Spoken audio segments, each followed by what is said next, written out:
everybody. This is Pastor Green. We're doing another Bible study, 2 Kings chapter 3. If you'd like me to come speak at your church, or if you have any questions, you can send me an email, or you can just comment below. 2 Kings 3 verse 1. Now Jehoram, the son of Ahab, began to reign over Israel and Samaria, the 18th year of Jehoshaphat, king of Judah, and reigned 12 years. And he was wrought evil in the sight of the Lord, but not like his father, but like his mother, for he put away the image of Baal that his father had made. Now you can look here on the charts of the northern and southern kingdom, and you can see here there's Jehoram, but there's also a guy named Jehoram in the southern kingdom as well. We're talking about the northern kingdom. He's the son of Ahab. Nevertheless, he cleaved to the sins of Jehoram, the sons of Nebat, which made Israel to sin, and he departed not from therein. So you can see here on the chart, there's Jehoram, and there's his, they call father, but his great-grandfather, Jeroboam. And Misha, the king of Moab, was a sheep master, and rendered unto the king of Israel 100,000 lambs, and 100,000 rams which for the wool. If you look at Ezra 4, it says there had been mighty kings over all of Jerusalem, which have ruled all countries beyond the river, and toil, tribute, and custom was paid unto them. So Ezra's saying that there was these kings that different countries had to pay basically toils and tributes and customs to them in order so they don't get attacked. You know, life was full of great lessons to learn. And we can learn a lot from Bible stories, and this is one just so that you can see it. So you have the kingdom of Israel and the kingdom of Moab. So the kingdom of Israel decided they wanted to attack Moab. So what do? Well, we're going to find out. You know, part of Baal worship that the Moabites did was offer child sacrifices. They'd take children, they'd offer them this idol, and because of that, they'd have, you know, good farming and good prowess in war. They believed all these things.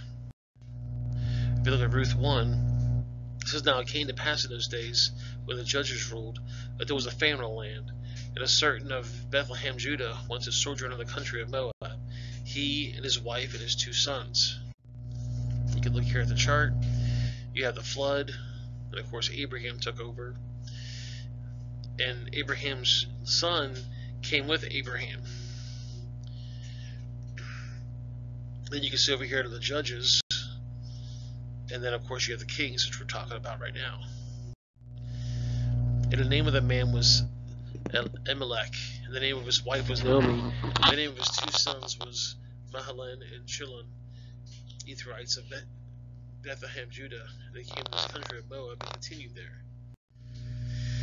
And Elimelech's Naomi's husband died, and she was left to her 2 sons, so she couldn't ask for dad's advice. And they took their wives, the women of Moab, so you probably would marry somebody you know. And the name of the one was Ophrah, and the name of the other was Ruth, and they dwelt there about 10 years. And Mahalan and Chilion died also, both of them, and the women were left with 2 sons and their husband. So if you look here at Ruth, you have Boaz took Ruth to be his wife, and Naomi obviously was the mother. And in Genesis 38, it tells the story of Judah committing incest with his daughter-in-law and producing Pharez. And you can see here Pharez. An interesting thing happens. There's Boaz and Obed. And here's Obed and Jesse. Then, of course, Jesse had David. And why is this important? Well, in Deuteronomy 23, it says, a bastard shall not enter into the congregation of the Lord, even unto his 10th generation shall he not enter into the congregation of the Lord. So if you sleep with your daughter and you have a child, that child cannot become king until 10 generations have passed. Well, if you look at the chart, you have Pharez, which is 1, Hezron, which is 2, Ram, which is 3, Abibadad, which is 4, Nashon, which is 5, Solomon, which is 6, Boaz, which is 7, Obed, which is 8, Jesse's 9, and David will be the 10th son. So the book of Ruth tells a love story of when Boaz married the widow Ruth. And since David was the 10th generation for the bastard son Pharez, he's able to be king. So God was getting king ready for Israel, but they got so impatient and demanded for one, and they ended up getting Saul. Back to 2 Kings 3. And it came to pass when Ahab was dead, that the king of Moab rebelled against the king of Israel because he didn't want to pay taxes. and Jehoram went out of the Samaria at the same time and numbered all of Israel. So Moab, which was the family that Ruth came from, didn't want to work with Israel anymore. They stopped paying their taxes. And this is where we're at right now. And he went and said, Jehoshaphat, the king of Judah, saying, the king of Moab hath rebelled against me. Wilt thou go with me to help against Moab to battle? And he says, I will go up, and as thou art, and my people are thy people, and my horses are my horses. And he said, which way shall we go up? And he answered, the way through the wilderness of Edom. So he wanted to go through Edom. So if you look here at the map here, you got Moab right there. You have Israel there. But you can see a really short path from Israel to Moab. But he said he wanted to go to the kingdom of Edom, which is this way, which is kind of weird. They decided to go the hard way through a desert.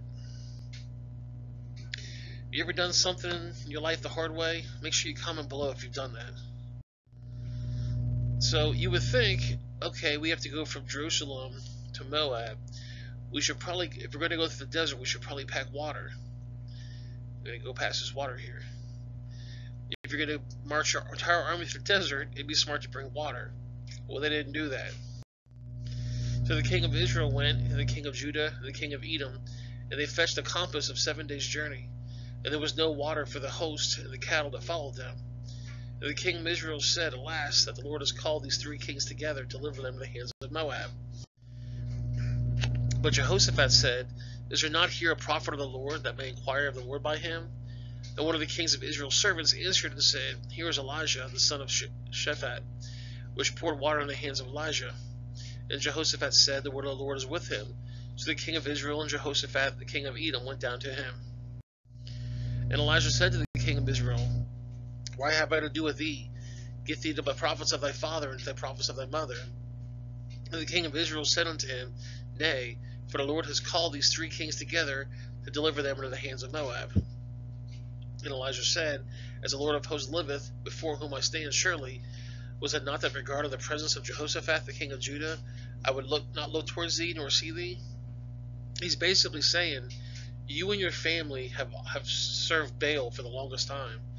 Why don't you go talk to the Baal prophets? Why don't you go talk to the Baal worshippers? Why don't you go inquire of Baal?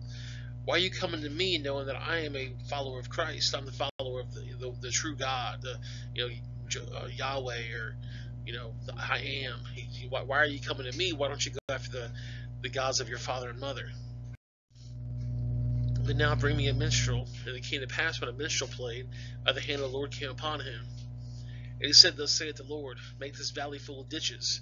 So he's saying, go give me somebody to play some music so I can think. Okay. He started thinking and talking to God, and God said, just fill this valley full of ditches. Dig a ditch. For thus saith the Lord, you shall not see wind, neither shall you see rain, yet the valley shall be filled with water, that they may drink, both ye and your cattle and your beasts. This is but a light thing under the sight of the Lord, and he will deliver the Moabites into your hand. He's saying, fill this place with the ditches, and I'm going to do you one better. You're not going to see wind, you're not going to see rain. He doesn't want to use the excuse that it rained and that's where we got water. No, he didn't want it to happen. So he said, dig some ditches in the sand, and God's going to make rain happen. God's going to make water happen. God's going to be able to fill you and your cattle. See, that way you can't say it was a natural event. It had to be a supernatural event. And maybe now, by doing this, you'll see the Lord is the true God. Digging ditches in the desert. When the boss says dig a ditch, just dig ditches. You don't have to understand. You don't have to agree. You don't have to like it. Just do your job and dig it and just dig. Don't ask questions. Sometimes you don't understand. Kids want to ask why. You're not a child. Do what your boss says.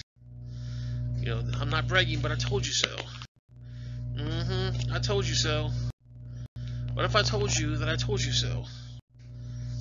The hand of the Lord came upon him, and he said, thus saith the Lord, make this valley full of ditches. So he said, just put ditches everywhere in this desert area.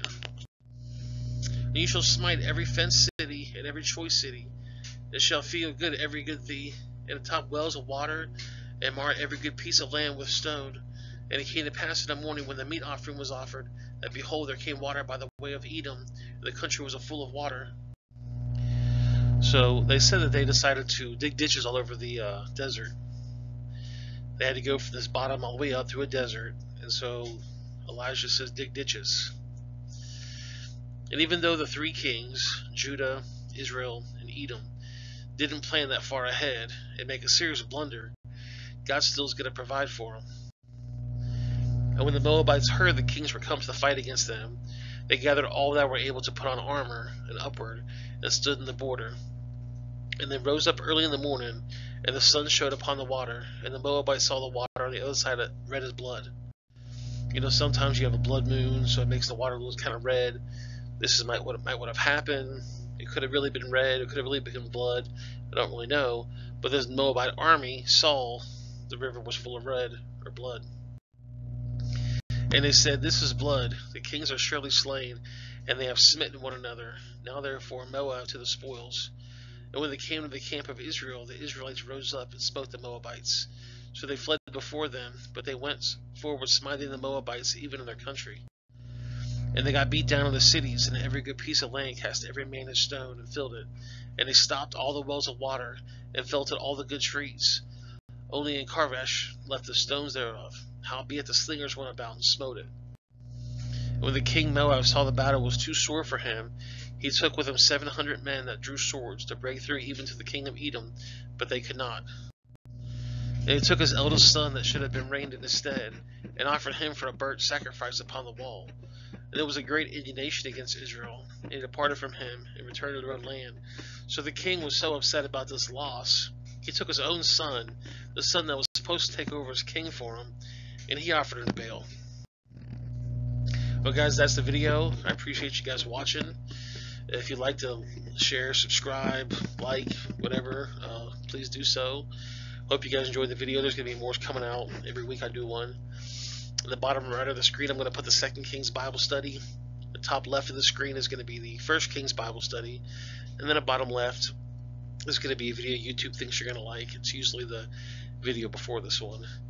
If you have any questions, you can comment below, or you can send me an email. And I'll see you guys in the next video. Have yourself a great day.